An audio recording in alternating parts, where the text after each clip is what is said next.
28th of August. Today, three news stories. Today, Benishangul Gumuz and Amhara regional government signed an agreement. The agreement has been signed to enhance cooperation in the fight against TPLF-backed groups in BG Benishangul Gumuz. Secondly, UNOCHA says that no aid entered Tigray since the 20th of August. 100 trucks of aid are required in Tigray daily, but since the 20th of August, no truck has entered Tigray so far. Thirdly, Oromo Liberation Front OLF has issued a statement about civilians killed in East Valaga zone of Oromia. Let's have a look at the first news story. Today, regional governments of Amhara and Benishangul Gumuz signed an agreement. The agreement has been signed to enhance cooperation in the fields of development and security. And the main purpose of this agreement is to contain TPLF and TPLF-backed groups in Benishangul Gumuz region. An important development, viewers, because Amhara region has some claims about places inside BG. Just like Amhara region says that Humera, Volkayet, Sagade are part of Amhara, not Tigray. In the same way, Amhara region has some claims about places inside BG as well, Benishangul Gumuz. And now we know that when Amhara forces are in Humera, Volkayet, Sagade, Western Tigray, they do not want to withdraw from these places, and the main bone of contention now between Tigray Defense Force and Amhara forces is Western Tigray. Now, BG and Amhara regional government have signed an agreement. Amhara forces, Amhara militias will be able to enter BG to coordinate with Benishangul Gumuz regional forces in their action against rebels, against TPLF-backed groups in BG. Reportedly, there is presence of Amhara forces in Matakal zone of BG. If Amhara forces enter, Amhara militias enter BG, and they enter those areas which they historically claim to be part of Amhara, what will happen after that?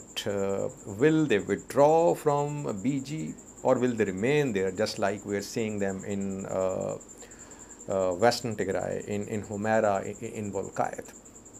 So the two regions have signed this agreement in the backdrop of TPLF's backing of armed groups in BG, in Oromia, in Gambela, in other parts of Ethiopia. But this agreement is a very sensitive agreement, keeping in view that there are territorial disputes between Amhara and BG.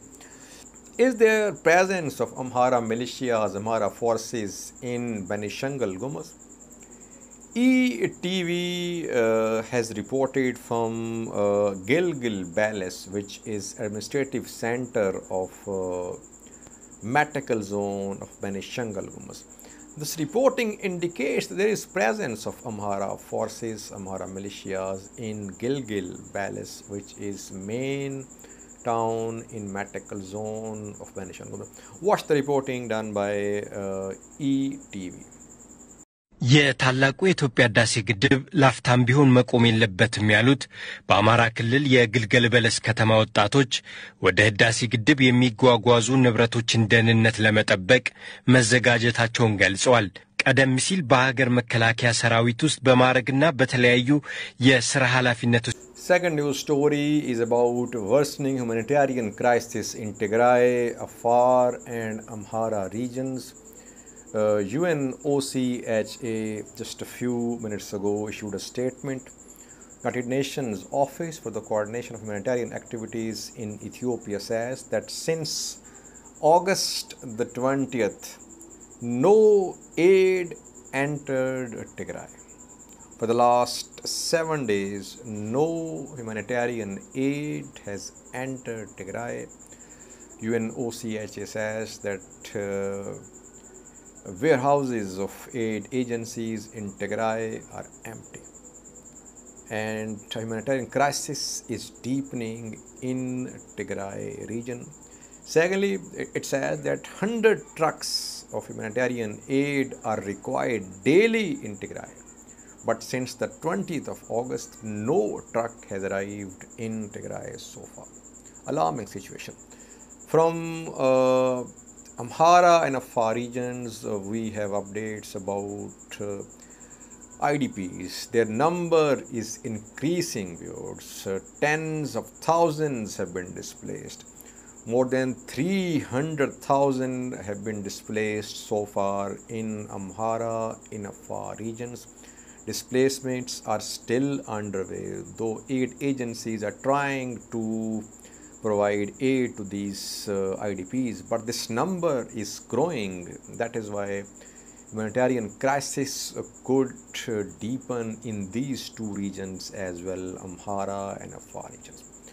Thirdly, viewers, we have an update about East Valaga. In two previous videos, I informed you about killing of civilians in East Valaga zone of Oromia region.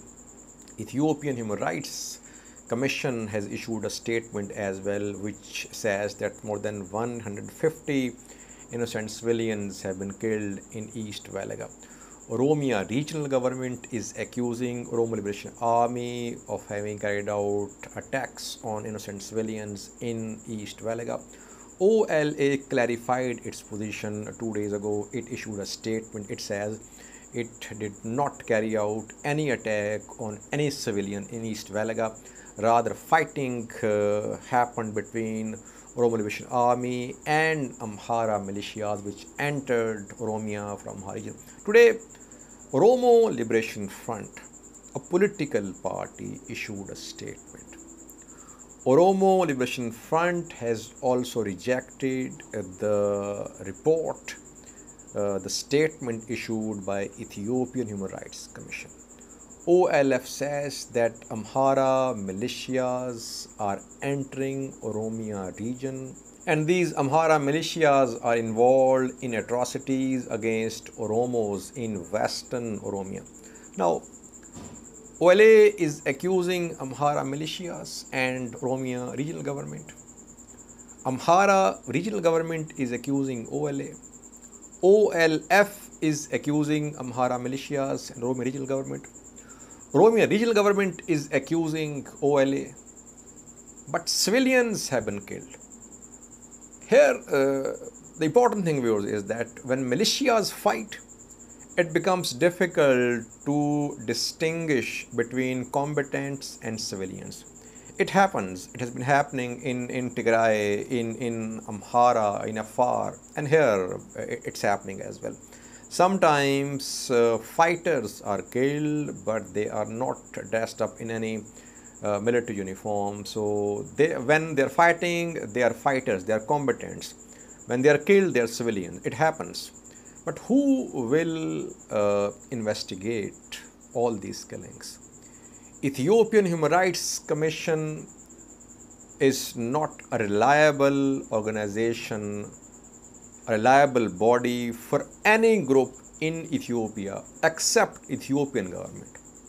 Who will investigate all these civilian killings in Oromia, in Afar, in Tigray, in Amhara?